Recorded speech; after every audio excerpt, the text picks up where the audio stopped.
Tervehdys Riihimäeltä ja Sakon tehtaalta.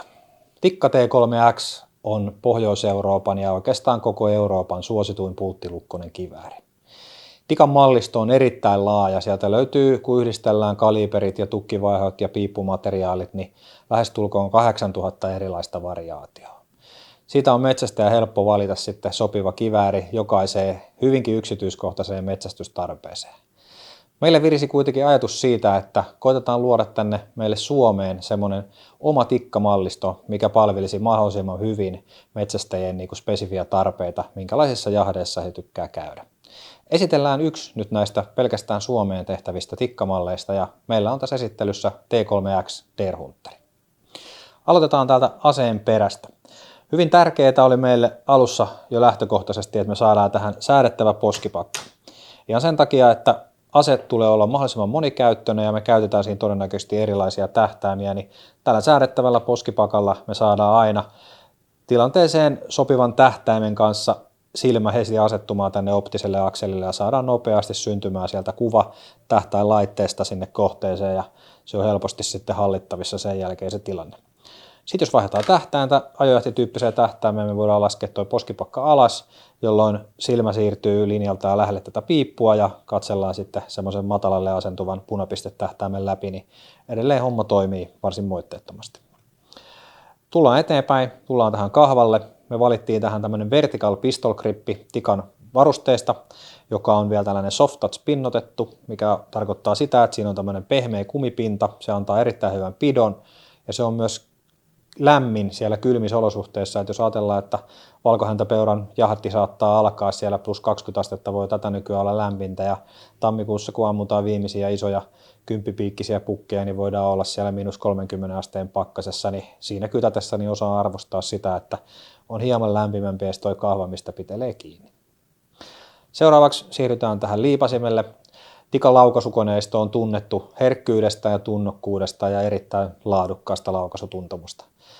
Laukaus lähtee heti, kun sormea koukistaa ja se on tunnokas ja tietää silloin, että nyt se lähtee, kun siihen tulee selkeä kynnys ja nyt me laukastaan se, mutta siinä ei etuvetoa kuitenkaan ole. Etutukin levennys valittiin myöskin tämmöisestä soft touch-materiaalista, mikä palvelee sitten sieltä pystystä ammuttaessa, että siitä saa vähän paremman otteen, hyvä pito, hieman leveämpi käsille. Ja tärkeää se, että tämä pohjapinta on tasainen täällä niin kytiskopissa, niin sen saa hyvin tuettua siihen kytiskopin ikkunalle tai jonkun pussin päälle, niin ase pysyy koko aika suorassa ja siitä on helppo pitää kiinni. No, mietittiin myös sitä, että tätä kivääriä, että varmaan pitää olla mahdollisimman monikäyttöinen ja moni kulkee tällä erityisesti 6,5 Creedmoor-kaliberissa niin pohjoisessa kanalintujen perässä ja haluttiin sitten tehdä myös niin kuin kevyt ja kompaktin kokoinen ase.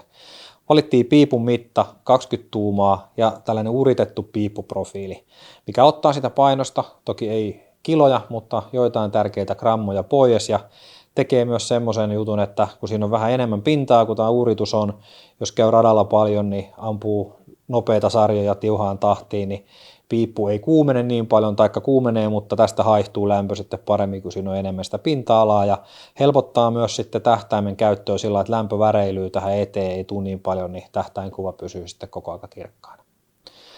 Vaimennin kierre me laitettiin totta kai sinne aseen tai piipun päähän ja 14x1 standardin mukainen kierre on ja tähän on helppo suositella Aseutran Radien vaimenninta päälle, joka jatkaa asetta 10 senttiä ja tulee piipun päälle 10 senttiä ja se on erittäin tehokas ottamaan sitä rekyyliä vastaan, tekee ampumisesta todella mielekästä ja yksi tärkeä ominaisuus siellä hämärässä, jos peuraa kytätään, niin sammuttaa suljekin lähes täydellisesti, eli laukauksen jälkeen ei tule semmoista leimahdusta, vaan nähdään heti laukauksen jälkeen, että mitä siinä riistatilanteessa on tapahtunut. Aseen päälle me asennettiin pikatinnikisko, mikä on tänä päivänä erittäin tärkeää, että aseeseen asennellaan tänä päivänä yhä useammin niin erilaisia lämpö- kautta valonvahvistin laitteita, jotka on esimerkiksi siinä valkohäntäpeuran ja villisian jahtaamisessa sallittuja laitteita, niin pikatinnikiskoon siihen kiinnittyy helposti silloin oikealle etäisyydelle monenlaiset laitteet. Tässä esimerkkiaseessa meillä on nyt asennettu tähän tällainen yhdistelmätuote, meillä on meidän Optilok-pohjilla, Optilok-renkailla Steiner Ranger 318x56 tähtäin kiinni, joka soveltuu hyvin sinne kytisjahteihin tai sitten niihin kanalintujahteihin, jos ammutaan vähän pitemmälle. Ja sitten lähitilanteisiin niin meillä on tässä tämmöisellä Piggyback-systeemillä asennettu Aimpointin Acro C2, jolla pystyy sitten ajojahdissa ampumaan siihen, sanotaanko helposti 0-50 oleville matkoille. No Tikan lukko on tunnettu siitä, että se liikkuu liukkaasti ja on niin kuin maailman yksi laadukkaimpia lukkoja, että harvassa aseessa lukko on lähes tulkoon kuin vesivaaka, niin me haluttiin vielä lisätä entisestään Tikan lukun liikkuvuutta ja Teflon pinnotettiin tämä lukko.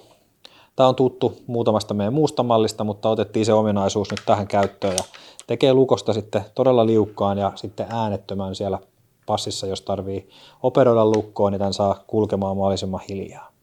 Isonnettiin myös lukon kampea, saatiin siitä vähän reilumpi, sitä meiltä on pyydetty, että se olisi vähän reilumpi ja sitten olisi helpompi käytellä sitten hanskat kädessä ja muuta.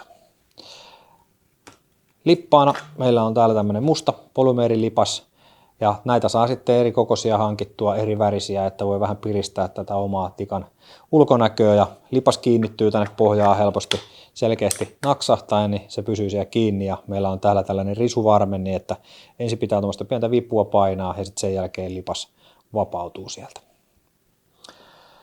Perälevystä vielä sen verran, että siellä on kuminen tuommoinen paksu perälevy, mikä ottaa rekyyliä erittäin mukavasti vastaan ja sitten tämmöisillä Tikan omilla spacereillä pystyy sitten vetopituutta jatkamaan sen metsästäjän omien mittojen mukaan. Asetta on saatavilla 308 Win-kaliiperissa sekä 6,5 Creedmoor-kaliiperissa. Nyt ei muuta kuin paikalliselle Sako jälleenmyyjälle katsomaan Suomen suosituinta tikkamallia.